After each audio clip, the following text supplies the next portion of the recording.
I'm going to show you around the studio and show you some of the training equipment I've got, but first I'm going to tell you the best Tai Chi dad joke you're going to hear today.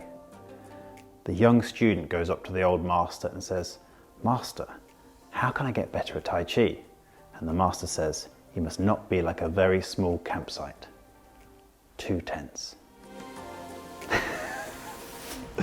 I gotta make myself laugh. Right, so I'm going to show you around some of the stuff I've got because why not? It's the kind of thing I know that I would find interesting, seeing what other people train with. So let me give you a little run through. I've got a bar and some weight plates down here. I'm not really big into lifting heavy things, but deadlifts are quite good for just getting the core going. Heavy bag, which is just a heavy bag. There's not much to say about that, to be frank. So I've already done a short about the weapons, but seeing as I've had some new additions, I will give you an update. So let's have a quick run through. We've got the Sun and Moon knives here.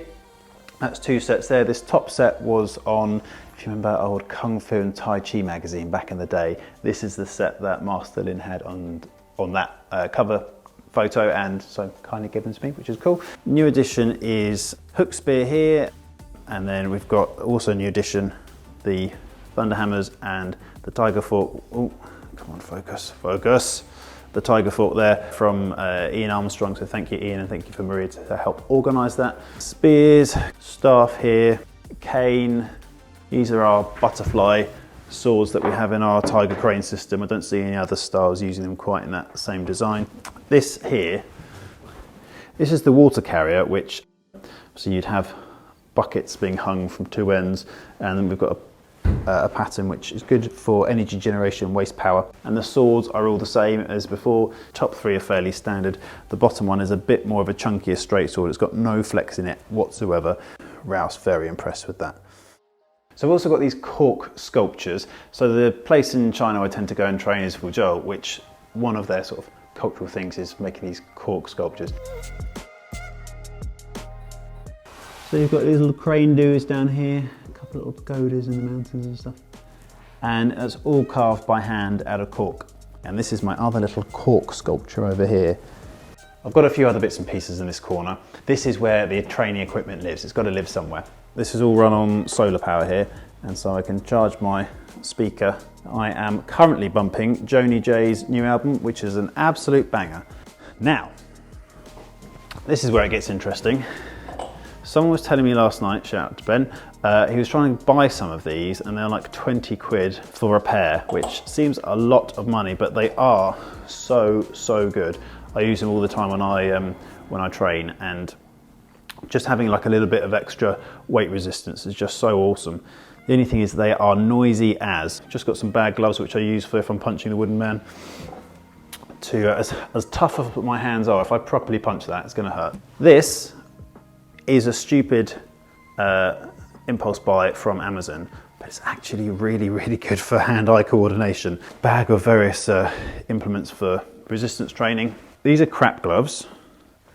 These are awesome gloves. When I first started sparring years ago, I bought these cheap Blitz gloves which were adequate at the time. I didn't realise the difference between getting some like nice gloves, so I've just got the twin specials. Genuine leather, so they've got that nice leather smell, and they're just beautiful. Just the quality is just so much better than just going in with your budget gloves. So if you want to treat yourself, I would say they're actually really cool. The old conditioning bar doesn't look like much, but it does the job for conditioning the shins, which we use a lot in, sorry, you probably can't hear me, which we use a lot in dog boxing. They're big on shin conditioning. Now I've got a couple of these which my father-in-law made, so thank you, Joseph. But yeah, so this is obviously without the weight.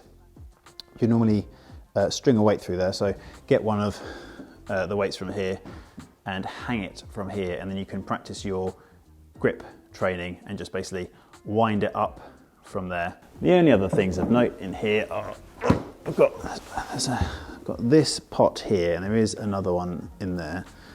Now you can use it for either grip training, which is just a classic, or for spearing in there. I've just got some stones in there just for strengthening up the fingers. Loads of the techniques in White Crane styles involve keeping the fingers together and jabbing people. Generally the idea being you're going to jab them in the eye, and so you want to have your fingers strong enough that you can do that. So that's what we use to train the fingers. These, oh, Ralph's very interested in these.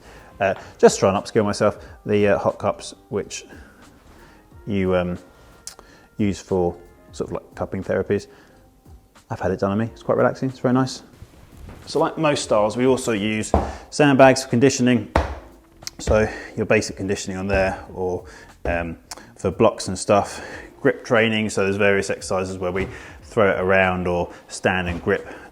But yeah, sandbags have got multiple uses. Now the only thing I haven't yet gone through is my wooden man over here, and that is because I've done a whole video on it already. So if you're interested, feel free to check that one out. If not, thanks for watching. I'll see you in the next video.